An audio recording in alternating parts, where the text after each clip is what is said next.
अगर मालेगांव पे ओवैसी, ट्रिपल तलाक पे ओवैसी, कश्मीर पर ओवैसी, बाबरी पे ओवैसी, मुजफ्फरनगर पे ओवैसी, अखलाक पे ओवैसी, जब हर महाज पर ओवैसी बोलेगा तो वोट का हकदार भी ओवैसी साहब है। समाजवादी पार्टी जो कहती है हम मुसलमानों के हमदर्द हैं, समाजवादी पार्टी ने न मुजफ्फरनगर में मुसलमानों को साथ दिया, न अखलाक का साथ दिया, न तंजील अहमद के हत्यारों को पकड़वाया, न डीएसपी जाउलक के हत्यारों को पकड़ाया।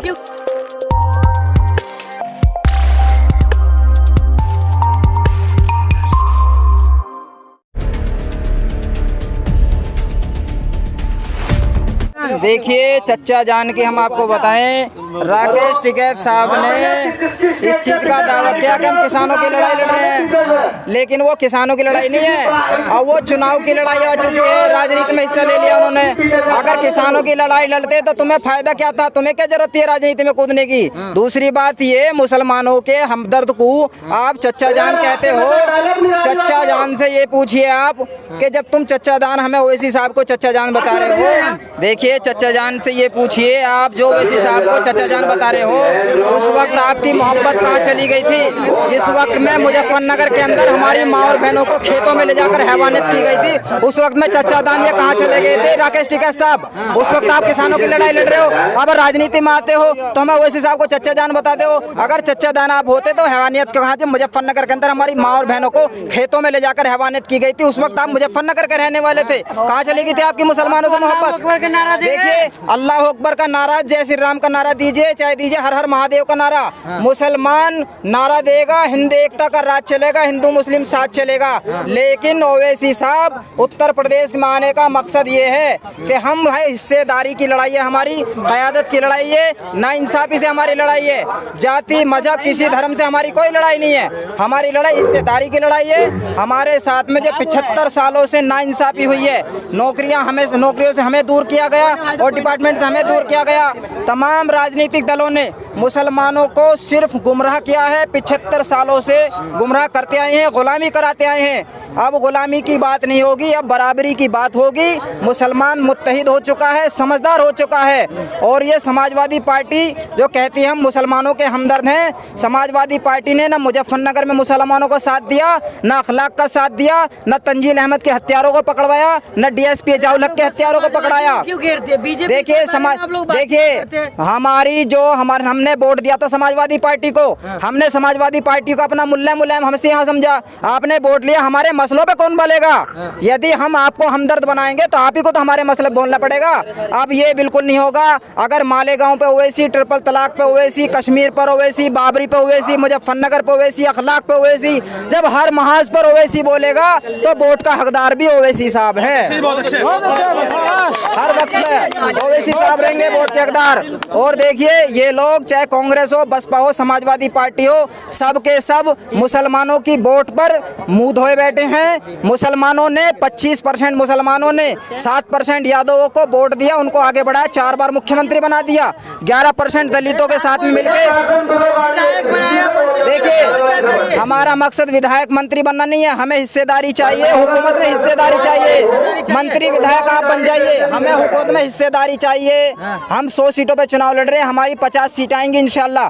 50 सीटों में से गठबंधन की सरकार होगी और जिसको हम बीजेपी को छोड़कर जिस दल को भी हमारी जरूरत पड़ेगी सरकार बनाएंगे। लेकिन 3 शर्तें हमारी सबसे पहली हैं। कोई मिलना चाहे तब ना आपसे, देखिए अगर नहीं मिलना चाह रहे, एक बार भी नहीं, अगर नहीं चाह रहे ना मिलना चाह रहे तो देखिए बिहार के अंदर तेजस्वी यादव ने हारना कबूल किया, लेकिन ओवैसी साहब को सीटें गठबंधन में नहीं दिया। लेकिन ये बात बिल्कुल साफ है, हम अब समझदार हो चुके हैं, इनके बहकावे में बिल्कुल नहीं आएंगे, बिल्कुल नहीं आएंगे। मुसलमानी कह रहे हैं कि बंगाल की तरह जमानत जब्त कर देंगे। देखिए बंगाल में वहाँ मुस्लिम अक़लियत कभी चुनाव नहीं लड़ी, ओवैसी साहब सिर्फ मात्र 2 या 1 सीटों पे चुनाव लड़े। लेकिन हमारा मकसद ये है, हम वोट कटवा नहीं है। आप ये बताइए, समाजवादी पार्टी से हटकर शिवपाल सिंह यादव ने पार्टी बनाई, प्रगतिशील समाजवादी पार्टी, किसी ने नहीं कहा ये वोट कटवा है। दलितों से हटकर बसपा से एक पार्टी बनाई, आजाद समाज, किसी ने नहीं कहा कि ये वोट कटवा है। तो हम ही वोट, क्या उत्तर प्रदेश में सिर्फ मुसलमान ही वोट डालता है और कोई वोट नहीं डालता? ये सब झूठ है, मुसलमानों को गुमराह करते हैं। अब मुसलमान अपनी क़यादत पर खड़ा हो चुका है। ओवैसी साहब हमारे लीडर बनेंगे, ना मुलायम हमारा लीडर है, ना बहन जी हमारी लीडर है, ना सोनिया जी हमारी लीडर हैं। ओवैसी साहब हमारे देखिए 100 सीटों पर चुनाव लड़ेंगे इंशाल्लाह। उत्तर प्रदेश की आवाम से हमें ये उम्मीद है कि हमारी 50 सीटें जाएंगी और 50 सीटों में बीजेपी को छोड़कर जिसकी भी सरकार बनेगी इंशाल्लाह हम किंग मेकर की भूमिका निभाएंगे। लड़ाई आपको क्या समाजवादी से है? भाजपा का तो आप लोग कहीं जिक्र ही नहीं देखिए, भारतीय जनता पार्टी से जो जीते हारो हमें कोई मतलब नहीं है। अरे कोई राजनीतिक दल के ये चाहेगा कि मैं दूसरे को हराने के लिए खड़ा हूँ, वो खुद चाहेगा मैं जीतने के लिए खड़ा हूँ। हम जीतने के लिए खड़े हैं। बीजेपी हारो, सपा हारो, बसपा हारो, हमें कोई लेना देना नहीं है। हमें हिस्सेदारी चाहिए। और समाजवादी पार्टी, बसपा, कांग्रेस अगर ये चाहती है मुसलमानों के ऊपर दम पर राजनीति कर रहे हो तो 4 बार यादव मुख्यमंत्री रह गए, 4 बार बहन जी मुख्यमंत्री रहेगी, अब का 1 बार मुख्यमंत्री मुसलमान को बना दो, क्या दिक्कत है? देखिए आजम खान को, देखिए आजम खान साहब मुख्यमंत्री होते तो वो जेल के अंदर नहीं गए। जेल के अंदर क्यों भेजा गया उनको? क्या समाजवादी पार्टी में कोई भ्रष्टाचारी नहीं है, गुंडा मावाली नहीं है? आजम खान साहब ही है कुल, और कोई नहीं है क्या? अच्छा, आजम खान के लिए इतनी आवाज आप लोग उठाते, उनकी वाइफ का तो एक भी स्टेटमेंट आप लोग के लिए आया नहीं। देखिए, मतलब आप लोग फ्री की बिरयानी के चक्कर में पड़े हुए। देखिए ओवैसी साहब ने आजम खान साहब के परिवार के लिए आवाज उठाई है। आप एक बार फिर से वीडियो चेक कीजिए, पूरे परिवार कर देखिए।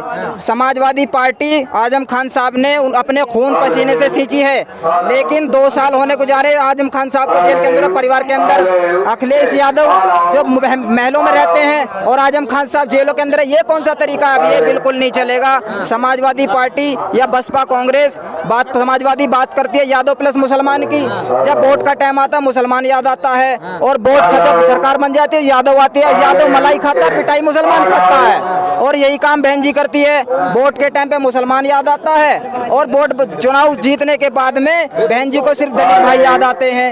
यही कांग्रेस करती है। अब ऐसा बिल्कुल नहीं चलेगा। हमारी क़यादत खड़ी होगी इंशाल्लाह, खड़ी होगी। चाचा क्या कहना चाहेंगे? वोट कटवा कहा जा रहा है। भाई साहब जिनके दिन खराब आ गए सपा बसपा वालों के और कांग्रेस के भी, अब इनकी उल्टी गिनती शुरू हो गई है भाई साहब। अभी तक इन्होंने जो है हमें सेकुलर के नाम पे हमें ठगा है अभी तक, और कहा है कि बीजेपी आ जाएगी आ जाएगी आ जाएगी। अबे बीजेपी का सारा बोझ हम कुली हैं क्या? सारा बोझ हम ही उठाएंगे? अरे थोड़ा सा तुम भी तो उठाओ। अरे दलित जितने भी थे वो बस बीजेपी में चले गए, यादव जितने थे वो बीजेपी में चले गए, और 70%। अरे भैया ऐसे नाम निहात हम सेकुलर नहीं है। ऐसे वजन ढोते ढोते हम थक गए भैया, अब तो घुटने भी टूट गए। ऐसे नहीं हम सेकुलर मानते। सेकुलर वो है जो संविधान में लिखा हुआ है, वो सेकुलर तो हम उसको मानते हैं। मगर जैसा ये सेकुलर करते हैं ना कि एक मुसलमान कहीं लिंचिंग होती है, अखिलेश ना मायावती को ट्वीट करती है नवादी, और एक हिंदू मर जाता है तो वहाँ पे उनका धरना प्रदर्शन हो जाता है। तो ये कब तक चलेगा पक्षबाजी की राजनीति? अरे हमने तो नू समझ रखा कि पैरों में पड़ी है वोट, पैरों में पड़ी है वोट, पैरों की धूल है ये तो, जब मर्जी आ जाएंगे। इन्हें तो एक बिरयानी की प्लेट में खरीद लेंगे हम। और कुछ लोग हमारे भटके हुए हैं, वे भी सहज जा रहे हैं। लग रहा है कि ओवैसी साहब के आने से आप लोगों को हक मिल जाएगा। ओवैसी ही हक दिला सकता है। इस हिंदुस्तान की राजनीति में जब तक मुसलमान रहा, जब तक इस देश के अंदर कोई न भ्रष्ट खराब हुआ, न कोई आतंकवादी आया, जब से ये उल्टे सीधे आ गए ना, ये जब से इस देश का नाश ही हो गया भैया। एक बात बताइए, 70% समाजवादी को टारगेट करते हैं, भाजपा के बारे में बोलते ही। अरे भाई साहब शिकायत किससे होती है? है जी, शिकायत किससे होती है भैया? शिकायत अपनों से होती है। अरे तुमने हमें अपना बनाया और अपना के तुमने पीठ में हमारे छुरी छोप दिया है, ऐसे कब तक चलेगा? अरे अरे भैया विधायक बनाया तो जुबान तो उन्होंने अपनी रखी ना उसके मुंह में। वो हमारी, अब मुजफ्फरनगर में जो दंगे हुए थे 47 विधायक थे, अगर जो वे चाहते धरने पे बैठ जाते तो इतना नुकसान मुसलमानों का नहीं होता।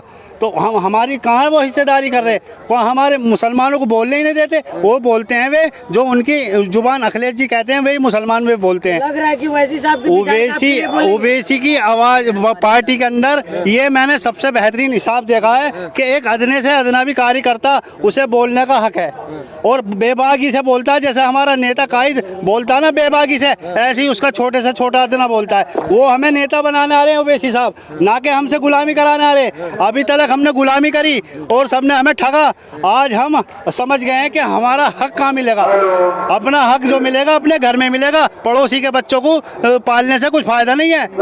अभी तक हम पड़ोसियों के बच्चों को पालते रहे, अब पता लगी कि वो तो जवान हो गया और जब बुढ़ापे का मेरा टाइम हुआ तो मेरा बच्चा तो कमजोर हो गया, पड़ोसी का बच्चा तगड़ा हो गया। अबे तो भाई ये कब तक मुंबई ऐसे चलेगा? अब नहीं होने वाला ऐसा, अब होने वाला नहीं है। हमारे 100 के 100 विधायक जीतेंगे इंशाअल्लाह ताला, और 100 पे हम हिस्सेदारी भी लेंगे और सरकारी नौकरों में भी लेंगे और अस्पताल भी बनवाएंगे।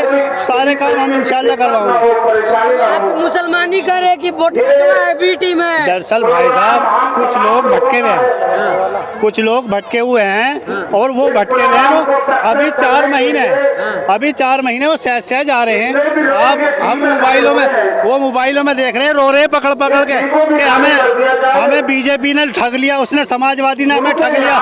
मुसलमानों का बीजेपी का डर बिठाते हमें अभी तक ठगा, तो अब कब तक हम ठगेंगे? वो रो रहे हैं कि हमें यहाँ से निकालो, ओवैसी साहब हमें निकालो, हमें फंसा रखा है इन्होंने।